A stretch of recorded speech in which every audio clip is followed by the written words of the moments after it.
જય માતાજી. આજનું પેકેજ છે આદિત્યસિંહ કુલદીપસિંહ પરમાર, જેમનો જન્મદિવસ હતો 7/6 એટલે કે ગયા મહિનાની 7 તારીખે, અને આપણે થોડા લેટ પડી ગયા. આજે તારીખ થઈ છે 6/7 એટલે કે 1 મહિનાનું જો ડિસ્ટન્સ થઈ ગયો, પણ મારી પાસે કોઈ દીકરી પેકેજ લેવાવાળા હતા નહીં. આજે આપણા ત્યાં દીકરી પધાર્યા છે, જેમને આપણે રાદિત્યસિંહ કુલદીપસિંહ પરમારના જન્મદિવસ નિમિત્તે આજે ભેટ આપીશું.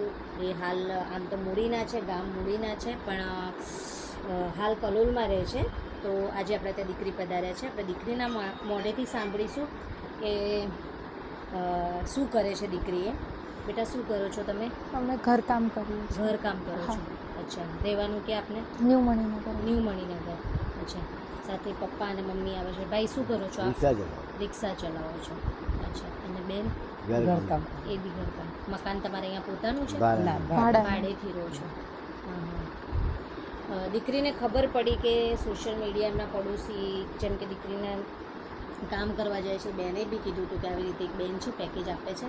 તો એ મારા એ જ સાંભળીને અહીંયા પેકેજ લેવા આવ્યા છે. સાથે બેન બી પધાર્યા છે, બંને બેન પધાર્યા છે. તો આપણે એમના મોઢેથી બી સાંભળીશું કે એમની પરિસ્થિતિ શું છે. કે બેન, આમ જોવા જઈએ તો એમની પરિસ્થિતિ ખૂબ નબળી છે. ખૂબ નબળી છે. એકદમ નબળી છે. બરાબર. તમારા ઘરે કામ કરે છે? મારા ઘેર કામ કરે. કપડાં પોતું વાસણ મારે. એવું છે ને? બરાબર. અને કાલે જ લગ્ન છે ને? હા, કાલે જ લગ્ન છે. અચ્છા. કાલ ગયા તા, હા, જઈને ઘરે જોવા ગઈ મેં કાલે આપણે બે જઈ હા. આવ્યા કરી તો કશું લાયા નહીં કે આ કે ફોટો લેવામાં આવ્યો ને તમને ફોન કરી દીધો કે ક્રિસમસમાં હશે તો મળી જશે. તો ફોન કરી કીધું તો તમને ફોન કર્યો. બરાબર. પછી કે બેને કીધું કે લેવા આવો એટલે હાલો તો બેને મળી આવીએ ક્રિસમસ આવશે તો એમના પાઠ ભગવાન. ના, અમે તો જો આમ જોવા જઈએ ને તો બા અમે છે ને માતા પિતા વિનાની દીકરીઓને આપીએ છીએ. પણ જે રીતે આપે વાત કરી, આ બેને વાત કરી, તો મેં કીધું કંઈ વાંધો નહીં. ભાઈ રિક્ષા ચલાવે છે, એમના આંખની તકલીફ છે, તો એમને સાંજે મતલબ કે આંખે પ્રોપર દેખાય નહીં, એટલે પોતે રિક્ષા બી અજવાળા મતલબ કે દિવસમાં ચલાવી શકે, રાત્રે તો એ ચલાવી શકે નહીં. અને ઘરમાં ત્રણ દીકરીઓ છે. દીકરીઓને બી પરિવાર એટલો સક્ષમ નહોતો, એટલે જાજુ એ ભણાઈ બી ના શક્યા.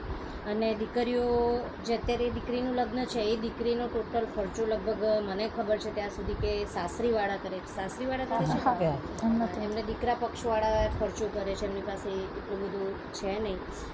તો આપણે ફૂલ નહીં તો ફૂલની પાંખડી જે મળે આપણે આપીશું. કોઈ મને વાસણની કીટ કે કોઈ જે બી છે, કરિયાણાની કીટ છે કે કોઈ ફર્નિચરની કીટ છે, જે બી કોઈ દાતા મળશે તો હું આપ થકી કહીશ. ભલે લગ્ન કાલે છે, પણ પાછળથી આપણે એવું હશે તો દીકરીને આપી દઈશું. એટલે કોઈ એવું કોઈ કીટ આપવાવાળું હશે ભાઈ, તો હું ચોક્કસ આપને જાણ કરીશ.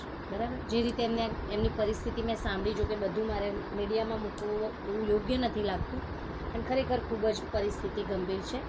તો ફૂલ નહીં તો ફૂલની પાંખડી જે મળે એ આપણે એમને હેલ્પફુલ થઈશું.